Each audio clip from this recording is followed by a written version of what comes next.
Fireworks is another painting by Różalski, but the setting has shifted from daylight to a New Year's Eve at midnight, and the cast is now industrial area gentlemen rather than farmers and cats. The foreground is a snow-covered field, churned and uneven, with the stalks of last year's grass poking through. In the lower left corner, half buried in the snow, lies a used firework. Standing in the lower center of the frame is a man in evening dress and a top hat. He carries a bottle of champagne by the neck in his right hand. The viewer is placed just behind him, looking past his shoulder across the field. The middle band is the field itself, flat, with snow stretching across the entire width of the painting. A second top hat lies on the ground to the left, knocked off and seemingly abandoned. Every prop in the foreground is an object that has already been used or is telling some kind of story about the painting. In the background, near the upper right, is the werewolf. It is upright and much larger than the men in proportional terms, with its mouth open and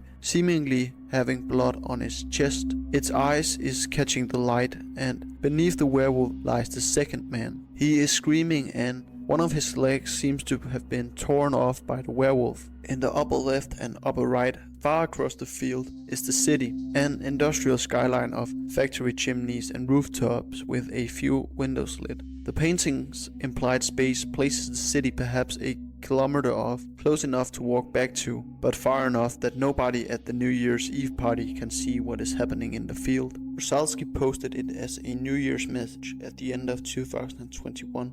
And the story he wrote with it goes something like this. Two friends, Edward and Thomas, sneak out of a New Year's party to set off fireworks in a field, despite a farmer next door having specifically asked them not to because the fireworks would frighten his animals. They light the first one anyway, and the explosion knocks Edward off his feet. By the time he picks himself back up with the bottle of champagne still in his hands, he looks across the field and sees Thomas lying in the snow, covered in blood, with a werewolf standing over him. The werewolf then speaks, in for some reason a Scottish accent, and says, "I asked you idiots to not light these damn fireworks tonight." Thomas screams and Edward runs as fast as possible. The next morning, Edward wakes up in his own bed with a hangover and no memory of how he got home. He decides the whole thing was a drunken dream and goes looking for Thomas to laugh about it.